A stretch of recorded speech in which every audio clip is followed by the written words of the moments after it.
பொது நிகழ்ச்சிகளில் தாவேகாவினர் ரீல்ஸ் எடுப்பதால் பொதுமக்களுக்கு தொந்தரவு இல்லை என்று அமைச்சர் நிர்மல்குமார் விளக்கமளித்துள்ளார். மதுரை அரசு ராஜாஜி மருத்துவமனையில் போலியோ சொட்டு மருந்து முகாமில் கலந்து கொண்ட பின்னர் செய்தியாளர்களை சந்தித்த அவர் இவ்வாறு கூறினார். தமிழ்நாட்டிற்கான டெல்லி சிறப்பு பிரதிநிதி பதவி பெரிய பொறுப்பும் இல்லை, எனவே இதை குறித்து பேச வேண்டாம் என தெரிவித்தார். கிரானைட் வழக்கில் விரைந்து நடவடிக்கை எடுக்கப்படும் எனவும் அமைச்சர் நிர்மல்குமார் கூறினார். ஃபுல் மூன் சேல் காலை 9 மணியிலிருந்து இரவு 12 மணி வரை ஜூன் 29 ஒரு நாள் மட்டும். கட்சி நிர்வாகம் எந்த இடத்துலயும் யாருக்காகவும் நம்ம ப்ரோக்ராம் நிறுத்த சொல்லணும். எல்லா இடத்துலயும் ப்ரோக்ராம் கண்டினியூ ஆகிட்டே இருக்கும். எந்த ப்ரோக்ராம் நிறுத்த சொல்லல. எல்லா இடத்துலயும் நம்ம ஒவ்வொரு இடமா இன்னைக்கு வேற நிகழ்ச்சி, அரசு நிகழ்ச்சிகள் ஒவ்வொரு இடத்துலயும் பார்வையிட்டு வரும்.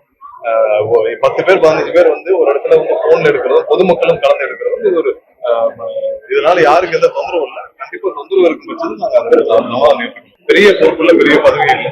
நீங்கள் இதை பேசும் அளவுக்கு அது பெரிய விஷயம் இல்லை. நேற்று திரும்பவும் அது ரிப்பீட் ஆயிருக்கு. அவங்க மீது கடுமையான நடவடிக்கை எடுக்க நேற்று வழக்கு பதிவு செய்ய ஆணையாளர் தலைமையிலாக அனைவரும் கம்ப்ளைண்ட் பண்ணிருக்காங்க. ஏன்னா குப்பையை அல்லாமல் அவங்க அதற்கு பதில் மணல் அள்ளிட்டு போய் இத்தனை டன்னு சொல்லி போய் அவங்க முறைகேடாக செஞ்சிருக்காங்க. இதை பல வருடங்களாக அவங்க பல மாதங்களாக செஞ்சுட்டே வந்திருக்காங்க.